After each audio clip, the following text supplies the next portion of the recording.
Hello guys, how are you? Welcome back to my YouTube channel. I promise to come back soon. Now I am here, and without wasting much time, let's start our class. Today we will learn about the meaning and 5 most important terms of accounting. And I am sure after watching this video, student of class 11th must be able to understand the meaning and 5 most important terms of accounting. So let's start our class. Here is the meaning of accounting. What is accounting? It is a systematic process of identifying, recording, classifying, summarizing, analyzing and interpreting the financial transactions and communicating the results to the user thereof. My dear students, यहाँ पे किए गए underline words के meaning अगर आप समझ लेते हो तो मैं 100% श्योरिटी के साथ कह सकता हूँ अकाउंटिंग फर्स्ट चैप्टर में आप 100% मार्क्स स्कोर कर पाओगे और यहाँ से आपके लिए अकाउंट्स बहुत ईजी हो जाएगा. Let's see. First word is identifying. What do you mean by identifying? वैसे तो आइडेंटिफिकेशन की मीनिंग बहुत आसान है, किसी भी चीज़ की पहचान करना, लेकिन यहाँ अकाउंट में हमें किस चीज़ की पहचान करना है ये हमें सीखना होगा. Identifying. What do you mean by identifying here in accounting? Accounting records only those transactions and events which can be measured in terms of money. Account में से वही transactions रिकॉर्ड होते हैं जिसमें पैसों का लेन देन होता है. फॉर एग्जाम्पल आप ले सकते हो purchase of raw material. Suppose that आपकी कंपनी कार मैन्युफैक्चरिंग करती है, आपकी कंपनी जो है वो कार बनाती है. तो जब आपकी कंपनी कार बनाएगी तो सबसे पहले हमें रॉ मटेरियल चाहिए होंगे. रॉ मटेरियल किसके लिए चाहिए होंगे? जैसे ब्रेक चाहिए, हमें टायर चाहिए, स्टीयरिंग चाहिए, आयरन चाहिए, स्टील चाहिए. इन सबको जो हम परचेस करते हैं उसके बदले जो हम पे करते हैं वो क्या है? Financial transactions. ऐसा तो है नहीं कि हम टायर ले रहे हैं, हम सीट कवर ले रहे हैं, हम ब्रेक ले रहे हैं, उसके बदले हम घर का चावल दे देंगे, आटा दे देंगे, गेहूँ दे देंगे. ऐसा कुछ नहीं है. Financial transactions means in forms of money. If you have to purchase anything then you have to pay for it. Okay. Then sale of goods. आप जब कार रेडी कर लोगे उसके बाद जब कार आप सेल करोगे मार्केट में उसके बदले जो मनी आएगा वो भी क्या है? Financial transaction. जब आप कार रेडी करके मॉडिफाई करके रेडी करके जब आप मार्केट में उसको सेल करोगे उसके बदले जो आपको मनी मिलेगा वो भी क्या है? Financial transactions. यही सारी चीज़ें हमें आइडेंटिफाई करनी है. यहाँ पे एक वर्ड दिया हुआ है event. What is event? Suppose that आपकी कोई कार वर्क प्रॉपरली नहीं कर रही है, आप बाहर से इंजीनियर बुला रहे हो. वो इंजीनियर जब आपके कंपनी में आएगा और आपकी हेल्प करेगा कार मैन्युफैक्चरिंग करने में, वो सर्विस आपको प्रोवाइड करेगा, ना कि वो कुछ आपको बेचेगा, ना कि आप उससे कुछ खरीदोगे. जब वो आएगा कार को रिपेयर करेगा उसके बदले भी आपको जो पे करना है मनी वो इवेंट में आ जाएगा. वो भी फाइनेंशियल ट्रांजैक्शंस है. वहाँ पे आप उसको कुछ बेच नहीं रहे हो, ना ही उससे कुछ खरीद रहे हो, सिर्फ उसकी इंटेलिजेंसी जो है आप उसको यूज़ कर रहे हो और अपने कार को बना रहे हो. और उसी सर्विस को यूज़ करके जो आप मनी पे करोगे वो भी क्या है? फाइनेंशियल ट्रांजैक्शंस है. और ये सारी फाइनेंशियल ट्रांजैक्शंस आइडेंटिफाई करने के बाद कि जितने भी ट्रांजैक्शंस हुए हैं वो फाइनेंशियल हैं कि नहीं है, after that we have to record. Next step is what? Recording. Next step is what? Recording. Accounting is an art of recording business transactions in the books of account. After identifying all the financial transactions in the business. Business के अंदर जितने भी financial transactions होते हैं जब हम उसको identify कर लेंगे उसके बाद हम उसे रिकॉर्ड करके रखेंगे इन the books of account. In the books of account means journal में. जब हम ये सारी चीज़ें आइडेंटिफाई कर लेंगे कि जितने भी ट्रांजैक्शंस है वो फाइनेंशियल ट्रांजैक्शंस हैं, जो नॉन फाइनेंशियल ट्रांजैक्शंस हैं उसे हम रिकॉर्ड नहीं करते, हम सिर्फ उसी को रिकॉर्ड करते हैं अकाउंटिंग में जो फाइनेंशियल ट्रांजैक्शंस होते हैं. तो फाइनेंशियल ट्रांजैक्शंस आइडेंटिफाई करने के बाद हम बुक्स ऑफ अकाउंट में उसे रिकॉर्ड करेंगे. बुक आप यहाँ देख सकते हो हाफ स्क्रीन में ट्रांजैक्शंस भी है, हाफ स्क्रीन में उसकी एंट्री भी है, मीन्स रिकॉर्डिंग भी है. तो हमें इस ट्रांजैक्शंस जितने भी ट्रांजैक्शंस हैं उससे पहले हमें आइडेंटिफाई करना है कौन सा फाइनेंशियल ट्रांजैक्शंस है, कौन सा फाइनेंशियल ट्रांजैक्शंस नहीं है. After identifying all the financial transactions we have to record in the book of journal. सारे फाइनेंशियल ट्रांजैक्शंस रिकॉर्ड करने के बाद, आइडेंटिफाई करने के बाद हम कहाँ रिकॉर्ड करेंगे? यहाँ बुक्स ऑफ अकाउंट में हम क्या करेंगे? रिकॉर्ड करेंगे. डेट वाइज पहला कॉलम डेट का है, फिर पर्टिकुलर का है, जिस पर भी आप ट्रांजैक्शंस कर रहे हो जो भी रीज़न है वो पर्टिकुलर में आएगा, उसके बाद डेबिट, उसके बाद क्रेडिट. इसकी कंप्लीट डिटेल आप पढ़ोगे जर्नल चैप्टर में. जब मैं जर्नल चैप्टर का वीडियो अपलोड करूंगा वहां पे आपको आसानी से और अच्छे से समझ में आ जाएगा. तो जितने भी ट्रांजैक्शंस होंगे फाइनेंशियल ट्रांजैक्शंस वो आपको यहाँ पे रिकॉर्ड करने हैं. After recording all the financial transactions in book of account, next step is what? Classifying. Now see what is classifying here in account. Now classification. हमने आइडेंटिफिकेशन किया, हमने रिकॉर्डिंग की। आइडेंटिफिकेशन मीन्स व्हाट, सारे financial transactions, जितने भी financial transactions थे उसे हमने पहले आइडेंटिफाई किया। जितने भी फाइनेंशियल ट्रांजेक्शन्स थे उसे आइडेंटिफाई करने के बाद हमने रिकॉर्ड किया। कहाँ रिकॉर्ड किया? Book of account. Book of account means journal book. Journal book में हमने डेट वाइज सारे फाइनेंशियल ट्रांजेक्शन्स रिकॉर्ड किए। अब उस सारे फाइनेंशियल ट्रांजेक्शन्स को रिकॉर्ड करने के बाद हमें उसे अलग अलग करना है। अलग अलग मीन्स क्लासीफाई करना है, एक नेचर के एक तरफ आएंगे। कैसे? Let's see. Classification is the process of grouping transactions और entries of one nature at one place. One nature at one place means जितना भी आपने पैसा इन्वेस्ट किया, जितना भी आपने पैसा खर्च किया, जो आपके कंपनी से कैश गया, वो कहाँ आएगा? कैश अकाउंट में आएगा। कहाँ आएगा? कैश अकाउंट में। जितनी भी मशीन आपने खरीदी कंपनी में, तो जितनी भी मशीन आपके कंपनी में आ रही है वो सारी मशीन किस में जाएंगी? मशीनरी अकाउंट में। जितना भी पैसा आप वर्करों की सैलरी में इन्वेस्ट कर रहे हो, जितना भी पैसा आप अपने वर्करों को सैलरी में दे रहे हो, वो सारा किस में आएगा? सैलरीज अकाउंट में। इसी तरह जो जिस कैटेगरी के ट्रांजेक्शन्स होते हैं हम उसको उस कैटेगरी में डाल देते हैं। जर्नल में ऐसा नहीं होता। जर्नल में हम डेट वाइज सारे ट्रांजेक्शन्स एक साथ लिखते हैं, चाहे वो मशीन का हो, चाहे सैलरी प्रोवाइड करना हो, या इन्वेस्ट कर रहे हैं हम बिजनेस में, या कोई भी हम सर्विस प्रोवाइड कर रहे हैं, या कोई भी हम सर्विस ले रहे हैं उसके बाद जो मनी पे कर रहे हैं, वो सारे ट्रांजेक्शन जर्नल एंट्री में एज इट इज़ रिकॉर्ड कर देते हैं। लेकिन हम उसे लेजर में जब हम बनाते हैं तो लेजर में आप अलग अलग करके रखते हो। आप स्क्रीन में यहाँ देख सकते हो कैश अकाउंट। कैश अकाउंट, जितने भी कैश ट्रांजेक्शन्स हुए हैं वो सारे किस में आ गए? कैश अकाउंट में। जितना भी आपने कंपनी में पैसा लगाया, कैपिटल इन्वेस्ट किया, वो सारा किस में आ गया? कैपिटल अकाउंट में। जितना भी पैसा आपने फर्नीचर परचेज करने में लगाया, वो सारा पैसा किस में आ गया? वो सारी एंट्रीज किस में आ गई? फर्नीचर अकाउंट में। जर्नल में ऐसा नहीं। जर्नल में डेट वाइज सारे आप रिकॉर्ड करते हो। डेट 1, आज 1 अप्रैल 2021 में जितने भी ट्रांजेक्शन्स हुए, चाहे वो परचेज ऑफ मशीनरी हो, सेल ऑफ गुड्स हो, परचेस ऑफ रॉ मटेरियल, वो सारे ट्रांजेक्शन एक साथ रिकॉर्ड होते हैं। जब आप लेजर बनाओगे वो सारे ट्रांजेक्शन्स को अलग अलग करोगे, वो सारे ट्रांजेक्शन का सेपरेट बुक बनाओगे, जिसको हम क्या बोलते हैं? Final book. यहाँ पे आप देख सकते हो कैश अकाउंट के लिए अलग बुक बना हुआ है, कैपिटल अकाउंट के लिए अलग बुक बना हुआ है, फर्नीचर अकाउंट के लिए अलग बुक बना हुआ है। ये सारे अकाउंट जितने भी ट्रांजेक्शन्स होते हैं हम उसे क्लासीफाई करते हैं, इसीलिए इसे नाम दिया गया है classification. Okay, now after classification हमने आइडेंटिफिकेशन किया, जितने भी फाइनेंशियल ट्रांजेक्शन्स थे हमने सारे फाइनेंशियल ट्रांजेक्शन्स को आइडेंटिफाई किया। उसके बाद जितने फाइनेंशियल ट्रांजेक्शन्स थे हमने उसे जर्नल बुक में रिकॉर्ड किया।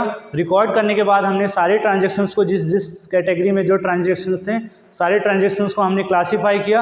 अब क्लासीफाई करने के बाद जो फोर्थ स्टेप, सबसे इंपॉर्टेंट स्टेप है समराइजेशन, समराइजिंग।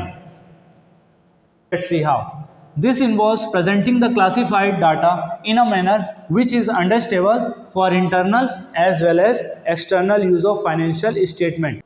मैं एक एग्जांपल लेना चाहूँगा। सपोज दैट आपके पीरियोडिक 1 हुए, पीरियोडिक 2 हुए, टर्म 1 हुए, टर्म 2 हुए। ये सारे एग्जाम होने के बाद at the end of the year आपको रिपोर्ट कार्ड मिला। रिपोर्ट कार्ड जब मिलेगा तो उस रिपोर्ट कार्ड से आप आसानी से समझोगे कि आपके किस सब्जेक्ट में कितने मार्क्स आए, आपके कितने परसेंटेज हैं। वो रिपोर्ट कार्ड अगर आप अपने पेरेंट्स को दिखाते हो वो भी आसानी से समझ सकते हैं, आपके फ्रेंड्स भी समझ सकते हैं, आपके रिलेटिव भी समझ सकते हैं। हमें कुछ बताने की ज़रूरत नहीं पड़ती। वो रिपोर्ट कार्ड एक समराइजेशन है, और समराइजेशन वही होता है जिसे हम पढ़कर आसानी से, चाहे हम पढ़ें या सामने वाला पढ़े, आसानी से समझ सके।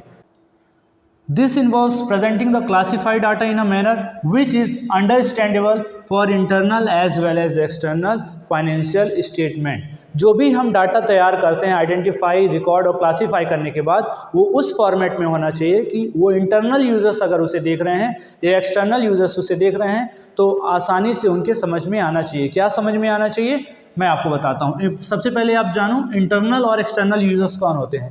इंटरनल यूजर्स जो कंपनी के हेड होते हैं, like owners, board of director, managing director, chairman, manager, these all are what?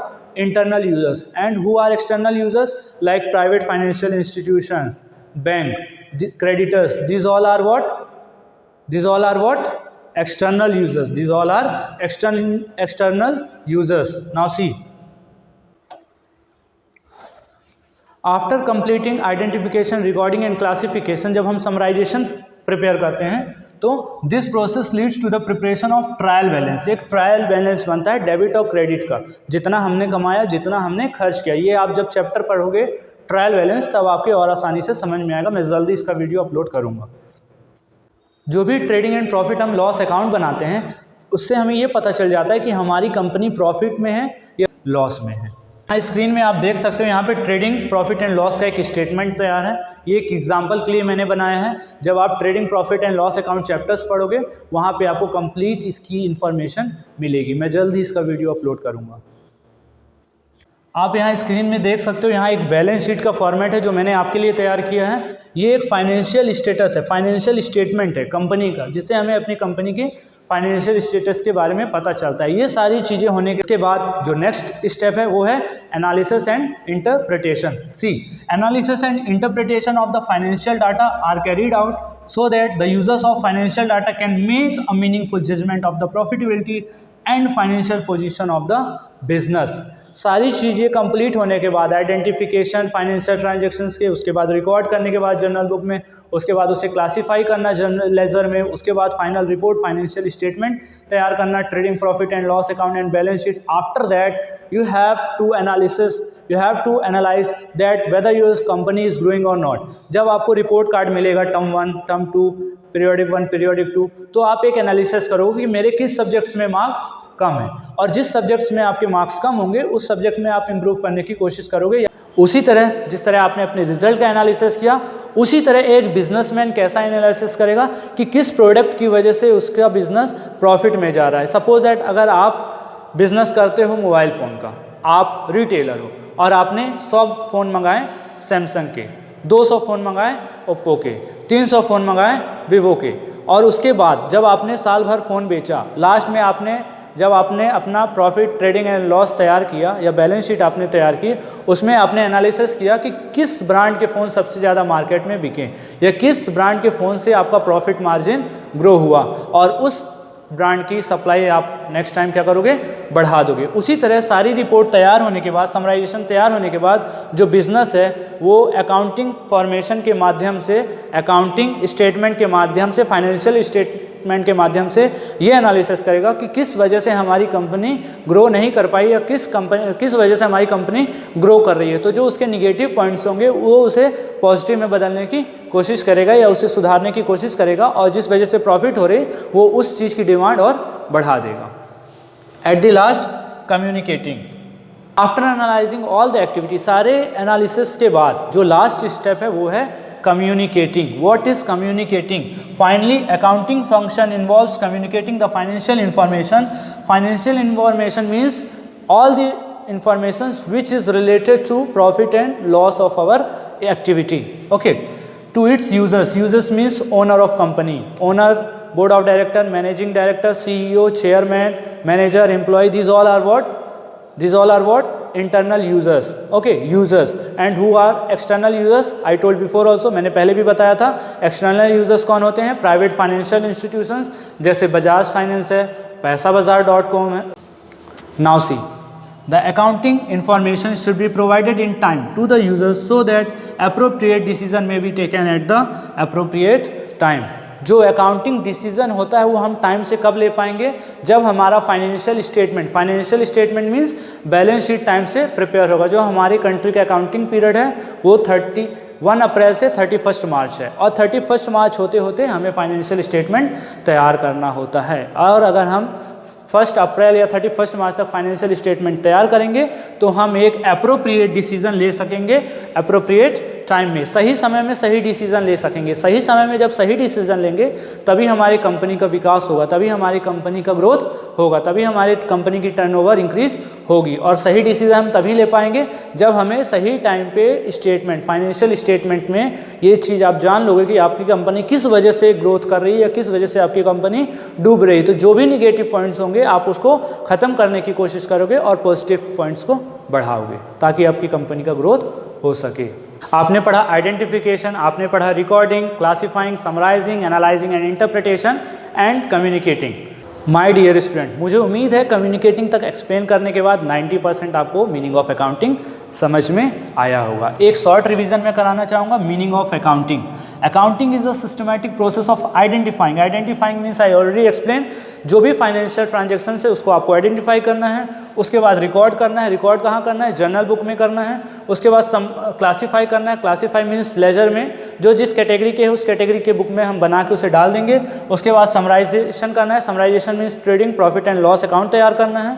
उसके बाद एनालिसिस एंड इंटरप्रेट करना है। Analysis and interpreting means what, आपको ये एनालिसिस करना है कि आपकी कंपनी का ग्रोथ हो रहा है कि नहीं हो रहा है, किस वजह से हो रहा है, और वो फाइनेंशियल पोजीशन जो होती है वो कम्युनिकेट होती है यूज़र्स तक। जब वो यूज़र्स जानते हैं उसके बाद ही वो कोई डिसीजन नेक्स्ट ईयर के लिए ले सकते हैं। यूज़र्स कौन होते हैं? The users of accounting information include owners, creditor, bank, financial institution, government, etc. And who will take the correct decision? Only owners. Decision लेने का हक किसको होता है? ओनर्स को। क्यों? क्योंकि वो कंपनी के मालिक होते हैं। Creditors, bank, financial institution, government etcetera, ये सब एक्सटर्नल यूजर्स हैं। इनको जानने का हक तभी होता है, मैं आपको बताना चाहूँगा, अगर आप जाते हो क्रेडिटर्स कौन होते हैं? जो आपके कंपनी में पैसे इन्वेस्ट करते हैं, जो कंपनी में आपके पैसे देते हैं। अगर आपको कंपनी को पैसे की ज़रूरत है तो जो आपके कंपनी को फाइनेंशियल स्टेटस से हेल्प करेगा वही है क्रेडिटर्स। तो उसको जानने का हक है कि आप उसके पैसे लौटाओगे या बैड डेप्ट करके भाग जाओगे। उसके बाद बैंकों को क्यों हक होता है? ऐसे नहीं मैं मुँह उठा के आज चला गया, शाम को घूमते घूमते 10,000 रुपये दे दो, वो मुझे मार के भगा देगा, वो मुझे पैसे नहीं देगा। वो मेरी फाइनेंशियल स्टेटस चेक करेगा। अगर आपकी कंपनी है और आपको लोन लेना है, जब आप बैंक जाओगे तो पहले वो आपकी फाइनेंशियल स्टेटस चेक करेगा। फाइनेंशियल स्टेटस चेक करने के बाद अगर आप एलिजिबल हो तभी वो लोन देगा। इसीलिए उसे हक है आपकी फाइनेंशियल स्टेटमेंट को चेक करने का, लेकिन तभी जब आप उसके पास लोन के लिए जाओगे। उसके बाद फाइनेंशियल इंस्टीट्यूशंस क्या होते हैं? जो प्राइवेट फाइनेंशियल इंस्टीट्यूशंस होते हैं, जैसे बजाज फाइनेंस, पैसाबाजार.com, ये सभी जो आपको पैसे प्रोवाइड कराते हैं आपकी ज़रूरतों के हिसाब से, लेकिन तभी जब आपका फाइनेंशियल स्टेटस और कंपनी की जो ग्रोथ है, टर्नओवर है, वो उसके ऊपर है, वो लोन लेने के लिए एलिजिबल है कि नहीं प्राइवेट फाइनेंशियल इंस्टीट्यूशन से, तभी आपको मिलेगा। उसके बाद लास्ट गवर्नमेंट को क्यों हक है? ऑडिट के लिए। चार्टर्ड अकाउंटेंट जब आते हैं गवर्नमेंट के और एक कंपनी की ऑडिट चेक करते हैं, ऑडिट करते हैं, ऑडिट में हमें ये पता चलता है कि कंपनी ने कितना मनी अर्न किया, कंपनी ने कितना इनकम अर्न किया, और उस इनकम में जितना भी टैक्स लगता है कंपनी ने पे किया कि नहीं किया। तो ये सभी तभी पता चल पाएंगे जब गवर्नमेंट को, चार्टर्ड अकाउंटेंट को क्या पता चलेगा? फाइनेंशियल स्टेटस कंपनी का, फाइनेंशियल स्टेटमेंट। और जब फाइनेंशियल स्टेटमेंट कंपनी को पता चलता है, मीन्स चार्टर्ड अकाउंटेंट को पता चलता है, तो वो आसानी से टैक्स का पता लगा सकते हैं और ये चेक कर सकते हैं कि उन्होंने टैक्स पे किया है कि नहीं किया। इसलिए गवर्नमेंट को भी इस चीज़ का हक है। अगर आपको मेरी ये वीडियो पसंद आई हो तो लाइक करें, सब्सक्राइब करें, बेल आइकन दबाना ना भूलें और शेयर ज़्यादा से ज़्यादा करें। मिलते हैं नेक्स्ट वीडियो में।